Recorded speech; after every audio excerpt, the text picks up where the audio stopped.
Hey guys, welcome back to the July episode of Out of the Park Baseball 22 with the Detroit Tigers. It is July 1st, 2023. We sit 46-31. We are still in first place in the AL Central, albeit the Indians right on our tail.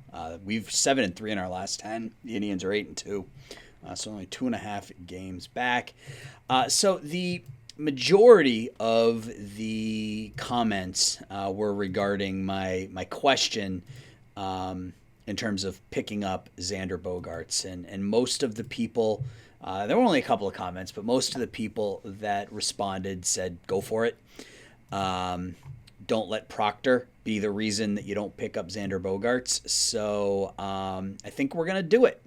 So what is it gonna take in addition that we want to give up? I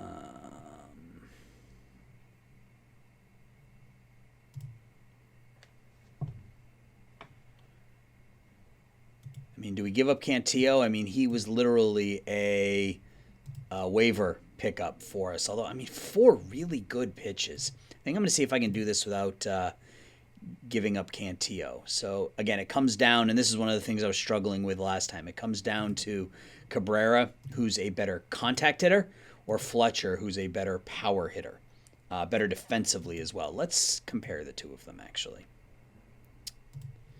Let's compare the two of them. So they're both 2.5 star, 2.5 star. Gap power, home run power, batting eye is better for Fletcher. Contact and avoid K is better for Cabrera. Overall, same deal. Better contact, better home run, better gap, better contact, better avoid K. He's a better Fletcher's a better base runner, and defensively, Fletcher's better. So I think it's really a no contest. I think Fletcher is the better player. So if we add Cabrera to it, so Cabrera doesn't really move the needle. That's interesting.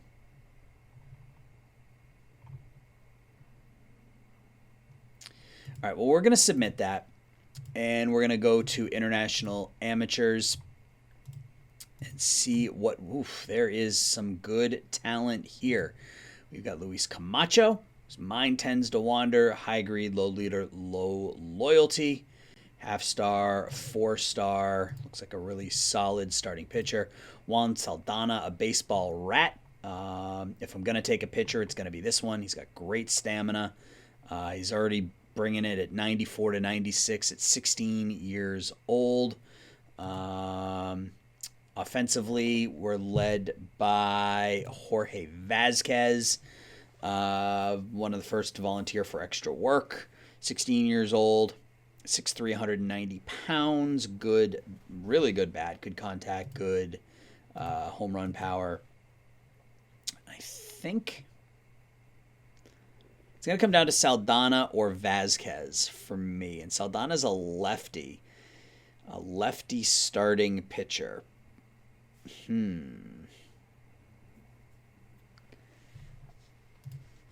I don't know. He's got 4 pitches that are set to be above average, a changeup that could develop, giving him 5 pitches, above average control, good stuff, above average stuff, above average movement.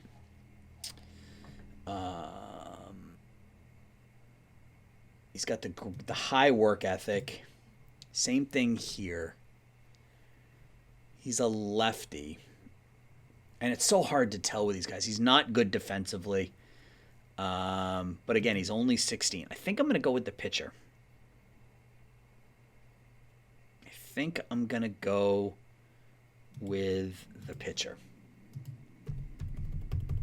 We'll offer Saldana the $5 million. And we're going to sim ahead. All right, but before we do that,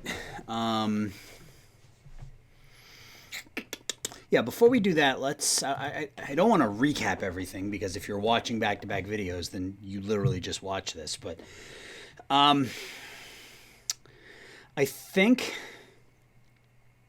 given the fragility of our rotation, we get Lambert back in 3 weeks. Manning's out for the year. Given the fragility of our pitching staff, it might be in our best interest to also pick up a pitcher. But that's something we'll get into after the draft. So let's go ahead and sim ahead a week. We'll get up to the first. Let's just sim up to the first-year player draft. We'll see if the trade for Bogarts goes through, and then I'll do the same thing I did last season, which was kind of do a lot of this stuff offline. All right, so almost. So if we pick up Bogarts, he's making 18.9 on the year. So that contract's going to be about it's going to be about 10 million roughly, which gives us still a little bit of money to play with. So I mean, I'd give up any of these guys, but the problem is we're going to go here, and if we click this, it's still going to give us all these names for all these players that I don't want to give up, frankly. So, and if I try to add one of these guys, all right, so let's just find this guy, Adolfo Bauza. Is he listed as a prospect? Now, in theory, this should just close the deal because they said that's what it would take. So now it's saying make this work now. Yeah, so it just, I don't know. I like the fact that trading is harder right now, but it's also, no. It's also a little broken. So we'll see. All right, so let's keep going.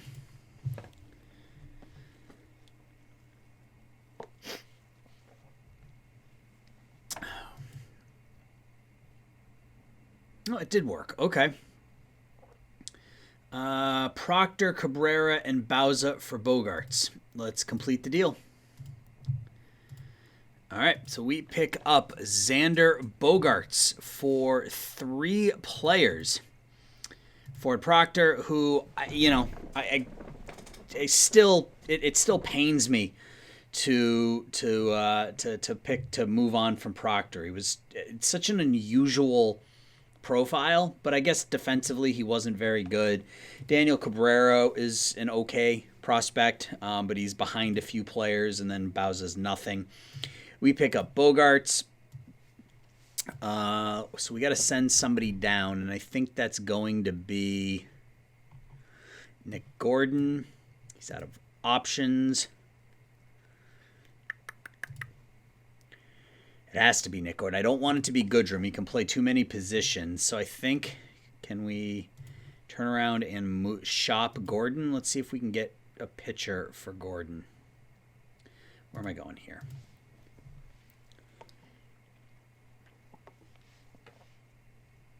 Nobody's interested. All right, well, we're just going to designate him. I think we have enough defense on our team. So we pick up Xander Bogarts. We're going to stick him in the lineup right away. We're going to move him into the 2-hole. Same thing here. Stick him in the lineup at shortstop. Our starting left fielder against lefties. Can Meadows, can he hit left? Yeah, he can hit lefties. Fine enough to play left field. And he'll start there, so we'll move Bogarts up, move everybody down 1. Go with that. We got to get Bogarts in there at shortstop. Buxton in center. Not leading off, though. Move Buxton down there. Same thing here. Get Bogarts in the lineup at shortstop. And then we're missing our left fielder and our center fielder. Now we're missing our third baseman. What am I doing? This, and then that, and then... Yeah, I'm going to leave Bogarts in the leadoff spot against lefties. Do I do it here too? Yeah. He can hit lefties. So, all right. Well, we have our new look lineup. From a front office perspective, we still have a little bit of money. And let's just quickly look at the trading block for starting pitchers. John Gray and Casey Kelly. So nothing great right now. I mean, we could probably get Kelly for next to nothing if we want some depth. So that's something I'll consider. Gray isn't very good anymore. So we'll wait until we get closer to the trade deadline and see what sorts of moves we can make to improve the club. So the Indians are hanging around. Season reviews. He's excited. Time is running out on home runs. He loves the increase. He wants us to play. We don't have anybody from the draft playing on our team yet, but we've only been doing this for a year or 2 years. Paxton injured, but he's okay. Expiring contracts. We want to bring Lombard back. We want to bring everybody back, except for maybe the trainer. He's not bad. He just can't. He's really good at what he's really good at, and he's really bad at everything else. What do we have left just to see if there's anything?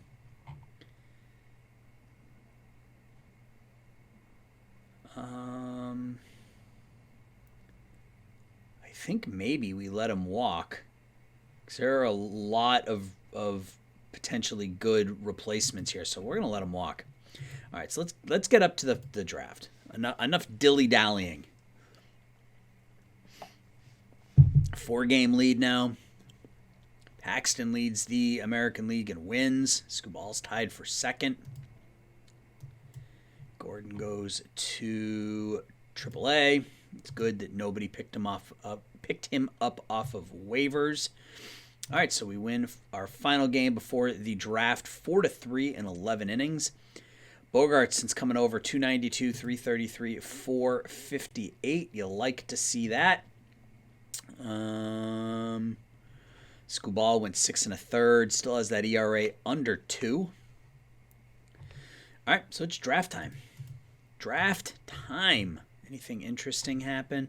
Top 100 prospects. Elijah Green is third now in the top prospect ratings. That's fine. Who was the other player that we were? I'm never going to remember now, so I'm not even going to worry about it.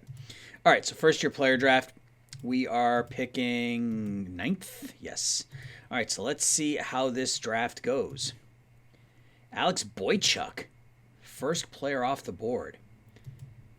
Julian Greenwell, he was supposed to go first. He went second. Riley Bishop, that was the pitcher I was hoping would fall to us at 9. He went third. So that's a bit of a bummer. I wasn't really expecting to get him. Jack Nielsen, Aaron Perez. Red Sox take Hunter Barco, who was the next one on our list. Josh Stinson goes to the Mets. Owen Cobb to the Royals. And now it is our pick. So our options. Let's start with pitchers since we're looking here. We got 3, 3.5, or 4-star starting pitchers. Jake Garland is the oldest. He's 22. I like him, but I don't like the fact that he's 22 and his movement and his control are as bad as they are. You just wonder how much more they're going to develop. Ethan Robinson, 18 years old, 4 potentially great pitches. Really good stuff, good movement, good enough control. Already throws 94 to 96. 6'4", 195 pounds. And James Hayes, a lefty, 6'1", 200 pounds at age 19. Knockout slider, good fastball, good stuff. His movement could be a little better. 3 really good pitchers available. From a batter perspective, from a hitter perspective, Cam Collier is the one we were looking at initially. He's the only really solid bat left in the draft. His contact is just okay, but gap power, home run power, eye and discipline are very, very good. He's already a major league defensive third baseman. I think we go Cam Collier, guys. All of the pitchers, all of the starting pitchers are flawed just enough to make me say I don't think that that's the right pick at number 7 or number 9 where we are. I think if you can get a bat like this, I mean, this is, 30 home run, 30 double, 375, 380 on base percentage profile. And if that avoid K can improve at all, we're looking at a franchise style third baseman, in my opinion, anyway. So we're going to go with Cam Collier. And we're going to meet his demand, and let's move on to our next pick. All right, so scouting director in the second round says we should take Jake Holland, who is a 22-year-old catcher. Good power. I'm not keen keen on taking him there. Let's look at the pitchers again. Most of the pitchers went. There's still a lot of starting pitching talent here, but Will Sanders. I think this might be the pick right off the bat. He's a highly developed 21-year-old. This was the one. This is what the draft, the mock draft had us taking. He's a highly developed pitcher. Has 3 really good pitches and a potential sinker. His stuff is already developed pretty well. Good movement, good control. He's probably only 2 years away from the majors. Will Sanders is going to be our second round pick.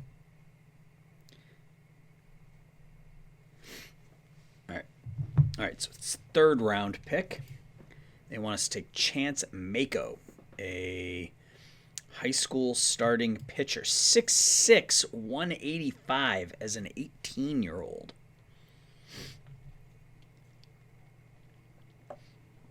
A 190 strikeouts in 97 innings for Chance. He wants a lot of money, though. He wanted what? Yeah, well, I guess he doesn't want a lot of money. He wants 1.4. Let's look at the batters. Ugh, there's not much there.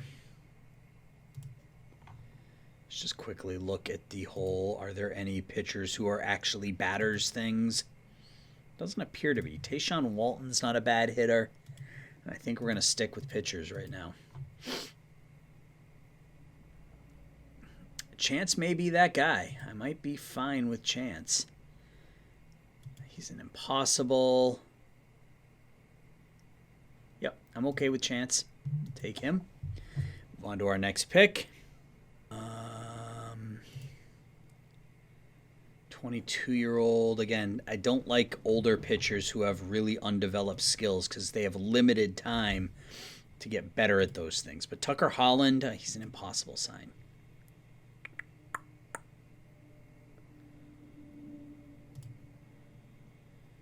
He looks to be a pretty average pitcher, but again, developed sort of.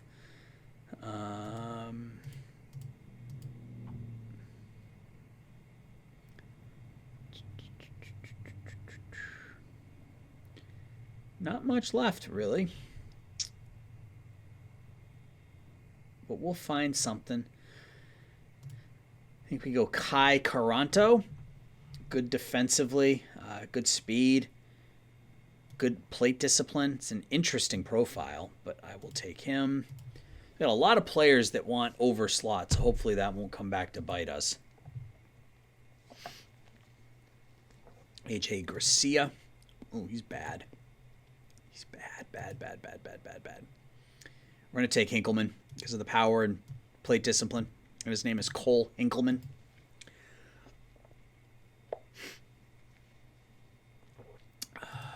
All players.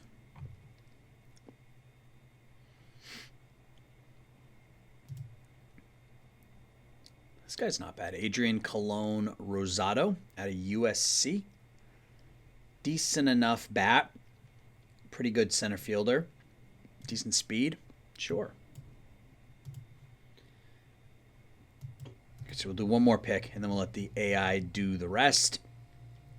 Nate Wolgemuth. We'll make him a hitter. Nate Wolgemuth. We'll make him a batter. And then that will do it. We'll let the AI complete the draft for us.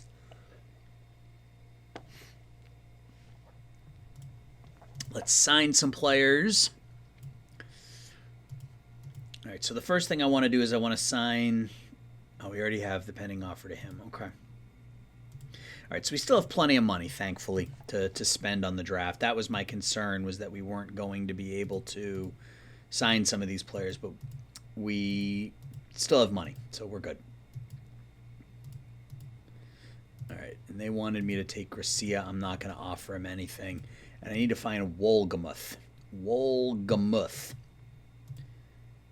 Because we need to make him a corner outfielder. Make him a right fielder. Okay, well, not great, but whatever. Okay, so we are 50 and 36. It is July 11th. We are 3 games up. We just finished the draft. I think it was a pretty good draft. I'm pretty happy with our picks. Cam Collier, our number 1 pick, number 9 overall, will be a pretty good third baseman down the road, I think. Will Sanders, a highly developed left-handed 21-year-old pitcher, 6'6", 200 pounds. Will probably start in single A or double A. Chance Mako, young kid, 3 good pitches. That wipeout slider is going to be nice. Kai Caranto, I like him. He's an unusual profile, really, really good batting eye, really good defensively, middle infielder, good speed. So he could potentially be a backup middle infielder, or if the bat comes along at all, he could easily be a starter. Cole Hinkleman, the power, couldn't pass up the power as a 22-year-old. So yeah, I'm going to sim now. I'm going to sim ahead to, I guess, the trade deadline. Actually, let's sim ahead to the All-Star game. We'll look at our All-Star starters and stuff, and then I will sim ahead offline after that. Ooh, down to a 1-game lead. We beat Cleveland there, thankfully. So we lost 2 in a row to Oakland. Yep, and then came back and beat the Indians 4-1. Cleonel Perez went 4 1/3. Xander Bogaerts, the bat is coming, has not hit well. It's small sample size, of course, but 212, 263, 333 so far for us. So we need another bat. I think we need a first baseman and a pitching prospect, or not a pitching prospect, a pitching, starting pitcher. That's where I wanted to go. All right, so Cam Collier will disable his promotion. Kai Caranto, we will disable his promotion. Hinkleman, we're going to start him in A-ball, and we'll disable his promotion. All right, let's keep going. Let's go to the All-Star games. Let's see if we can go into the All-Star break. Matt Foster has to be... Oh, we won again. Cool. So 4-1 and then 5-1.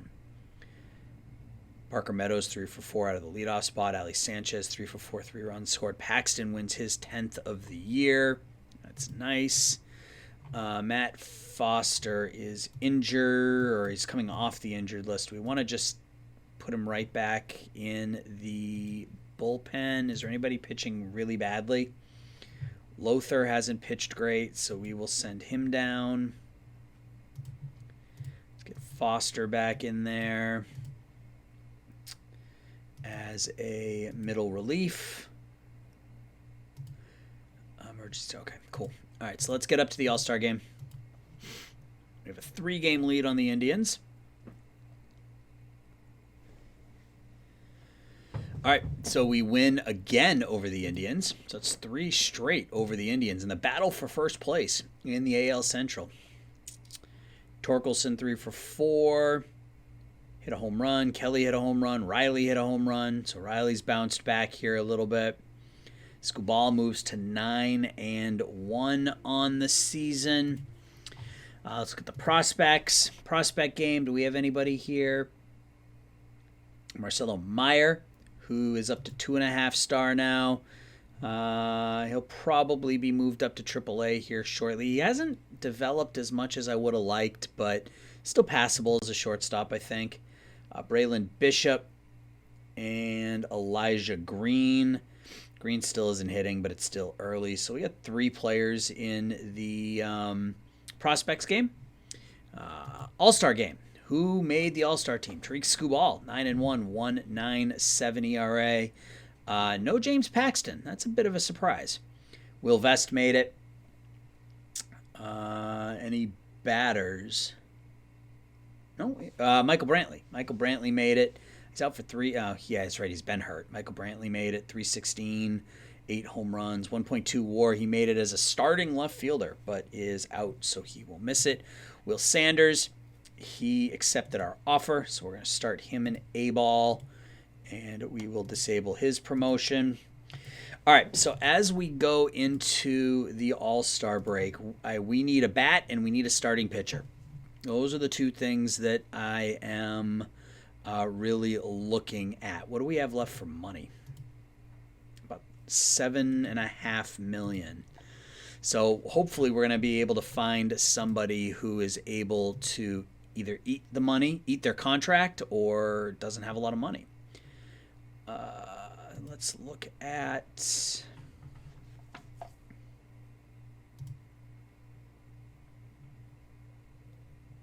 Where is it? Contract. It's got to be here somewhere. How could contract not be under general? Am I just not seeing it, guys?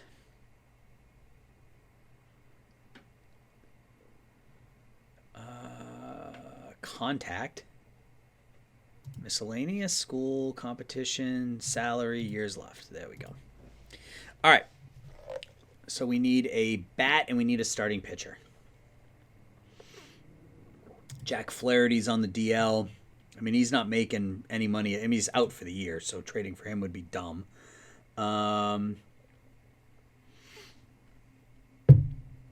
Scherzer we can't afford. Arihara hasn't been any good. Hendricks hasn't been any good. Robbie Ray?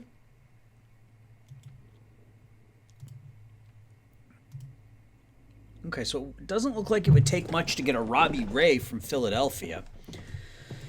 So I think that might be target 1. And let's look at batters.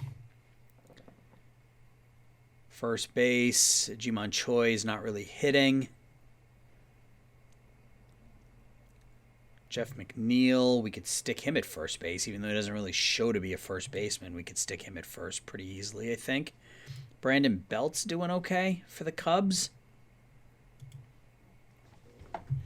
Not a lot of really great talent here. Mike Yastrzemski. Could we potentially do a Torkelson to first base? Put a Mike Yastrzemski out in right field? That could work.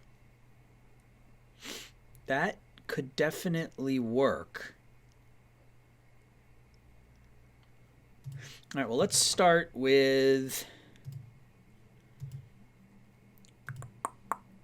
And I don't want you guys to know I don't like to do all this right on camera, but let's just see. I mean, he rips against righties, and he's passable against lefties. Problem is, I don't really... Ideally, I would like someone who can hit lefties.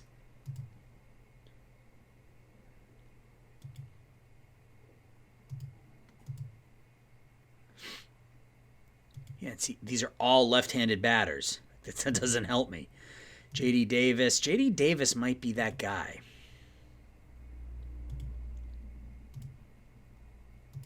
So if we asked them to retain, nobody to make it work. Okay. I think the pitching side of things is more important. If we end up losing another pitcher, All right, so let's work on this. So I'm going to start working on this offline. So when I come back, it'll be the 31st. We'll run through the trades. We'll run through stats and whatnot, and then we'll call it an episode. So I'll be back in 2 weeks. Well, just a second for you guys, but 2 weeks for me. All right, guys, we are back. It is July 31st. We are 60-42, holding on to that 4-game lead over the Indians, and we did make a couple of deals. You can probably see the names in the team roster, but let's go back and take a look at them at the complete deals. So we'll go back to the 16th here.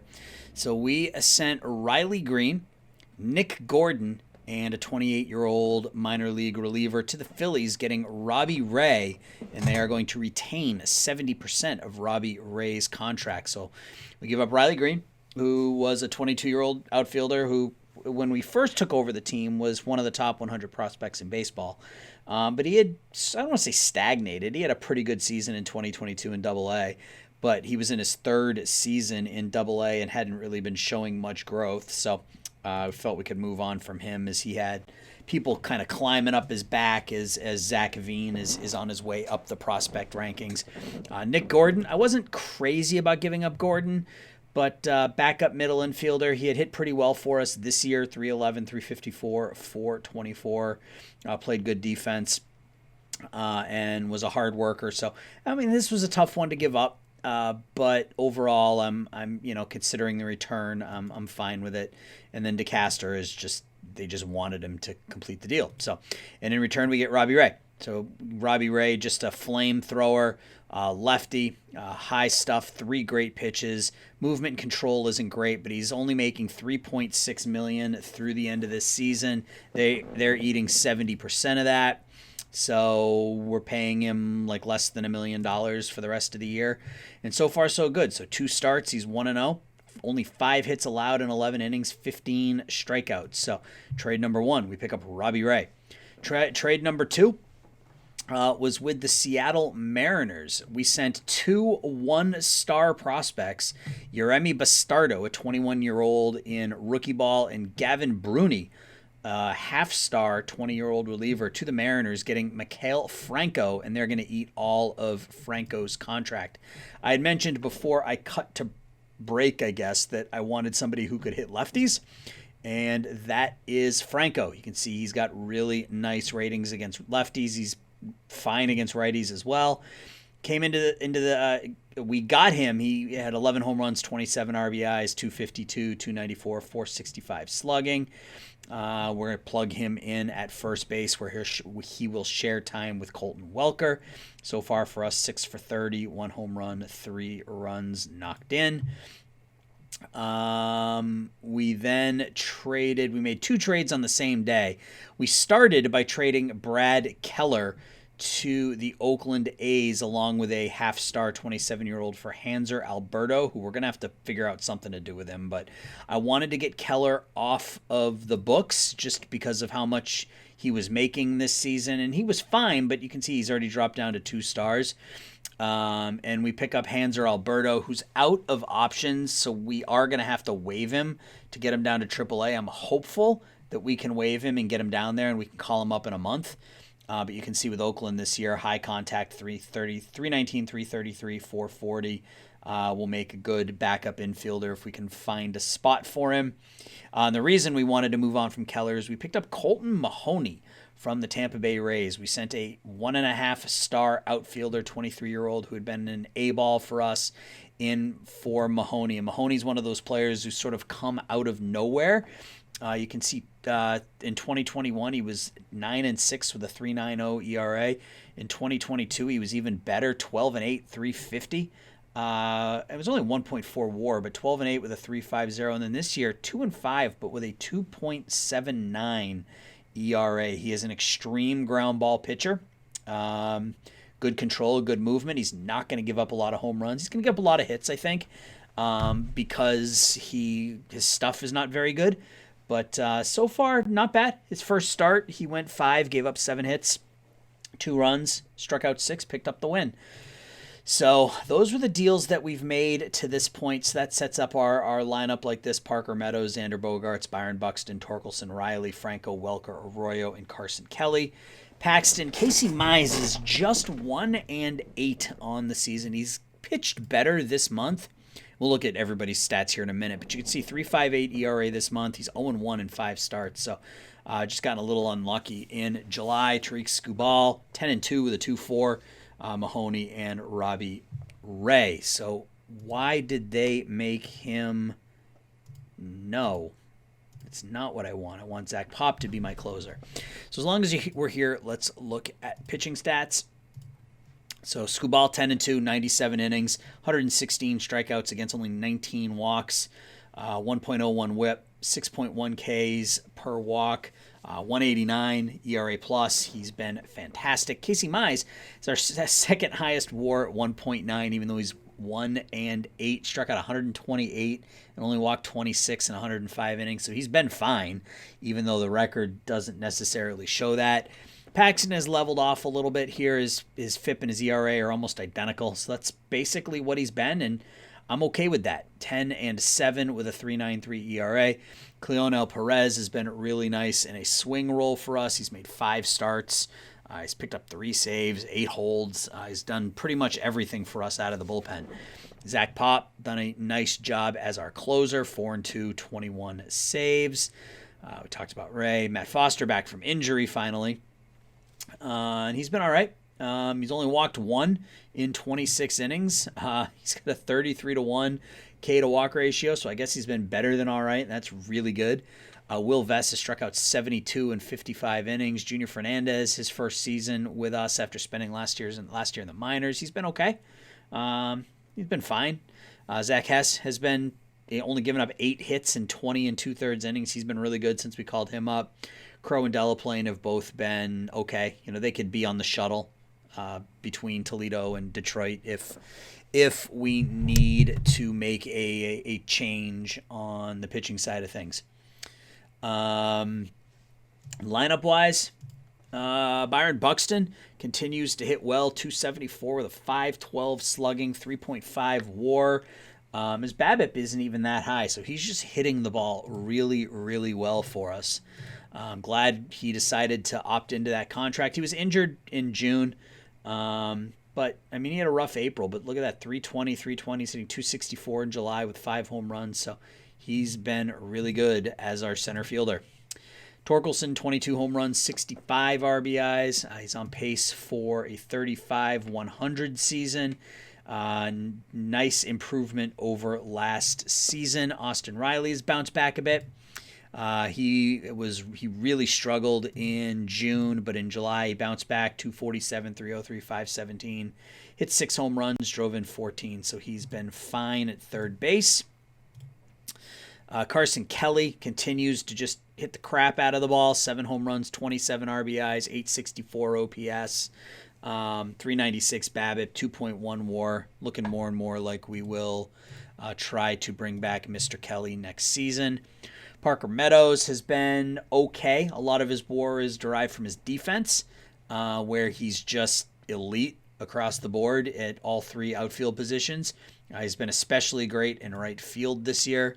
His bat's been just okay, but he's walked 50 times on the year already.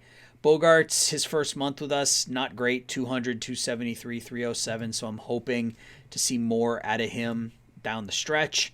Christian Arroyo has come on huge since that first month of the season. He's up to 284, 354, 436, and playing a little below average defense, but his splits, his last 2 months have been phenomenal, hitting about 320 over the last 2 months. So considering we're only paying him like $3 million a year to start at second base for us, I'll take it. Ali Sanchez has been fine as our backup. Michael Ciani is going to go down as soon as Brantley is healthy, but he's hit the ball. 409, 536, 545. Good for an 1100 OPS. He's got a 900 BABIP in 22 at-bats, so don't expect that to maintain. Colton Welker is hitting the ball pretty well. His WAR is down defensively, but 8 home runs, 31 RBIs has been fine. Nico Goodrum, the average is low. But 700 OPS, playing multiple positions, playing them all, except for right field, he's playing them all average or slightly below average or above average, which is fine. I mean, we'll keep him for the year and we'll see how things go. We talked about Franco, and then Bregman hasn't played much since we picked up Bogarts, but he's been fine in a backup role. So that's where we stand. We still have about $7 million to spend this year if we want to. Yeah, I'm not sure what next year is going to look like. It says we're at 91 million right now, 87 next year. Some of our players are going to jump up. You can see Tariq Skubal wants 4. So let's talk to Skubal and see if we can extend him. So he wants. Let's see if we can just bump him up 2 million every year.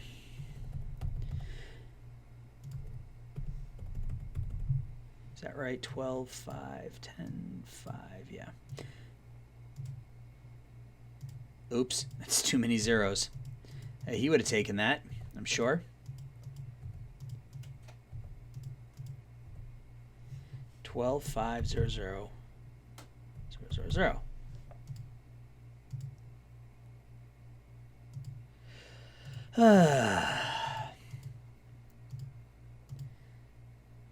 Ten, 5, 0.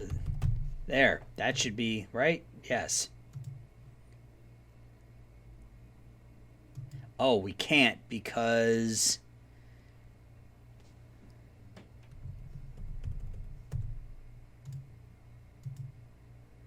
okay. So he doesn't want to be tied up that long. So we'll try it again in the postseason or in the off season. We can again. We'll be able to save some money with Brantley and Paxton, and Paxton has started his slide, but still, I mean 10-7, 393 so far in the year. I mean he's on pace for what 16, 17 wins, 16-11. So Bogarts is going to be a rental. He's looking for $20 million a year. We're not going to pay him that. And we also have Marcelo Meyer, who is slated to be our starting shortstop next year. I did move Meyer up to AAA. He hit 260, 340, 399 in AA. 2.1 more, played good defense. So we'll move him up to AAA, let him finish the season out there. Elijah Green, 213, 303, 407. I think, yeah, let's move him up. Let's move him up to A-ball. Zarate isn't quite ready yet. We'll wait for him to hit 18. Let's take a look at the rest of our prospects and see if we want to move anybody else up. That's not where I wanted to go. I wanted to go here. Detroit Tigers. All right, so Green, Zarate, Meyer. We already talked about all them. Saldana is going to stay where he is. Christian Santana is fine where he is right now. Parker Meadows is already in the bigs. Braylon Bishop, we need to move up to A-ball. He's hitting the ball really well so far. Cardenas is in. Yeah, he's contact of 1. He's not ready. He's not ready. Wow, we had a lot of players in the international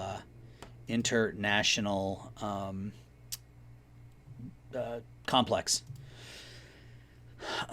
Drew Waters is in AAA. He's going to stay there. Pacheco, Rodriguez, they're both in the international complex. Yeah, we got a lot of players that are in the international complex. How are our new guys doing? Let's go here. How's Collier doing? 173. I want Chance Mako to be a starting pitcher. So let's make sure they do that. Let's force the roll, make him a starter.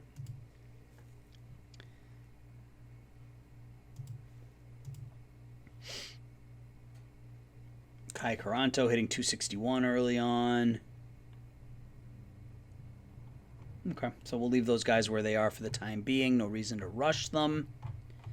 We are ahead of schedule. I certainly didn't expect us to be sitting where we are. We've got some good depth in the minor leagues. DeGauss, DeJesus, Cantillo. ready to come up as needed for starters off the bench. We sent Packard down to AAA because he just hadn't been hitting. Packard, Meyer, Fletcher ready to come up. Lothar ready to come up. Drew Waters ready to come up. Nick Quintana. So we've got a lot of depth in case of injury, which is nice as well. So I think that's going to do it for this episode. So next episode will be the final month of the season plus the off season. Let me know what you guys thought of my trade deadline deals. I think I made just enough moves to make us better without mortgaging the future. We still have some money that we can spend next season as well, or we will once we make some off-season decisions. And depending on this year goes, our budgets could be bumped as well, considering we're drawing, we're making an extra, what is that, $70,000 a game or something. So next year we'll be able to increase our ticket prices. So yeah, things are looking up for the Detroit Tigers. So let me know what you thought of my trade deadline deals, and I will talk to everybody soon. Take care. Bye-bye.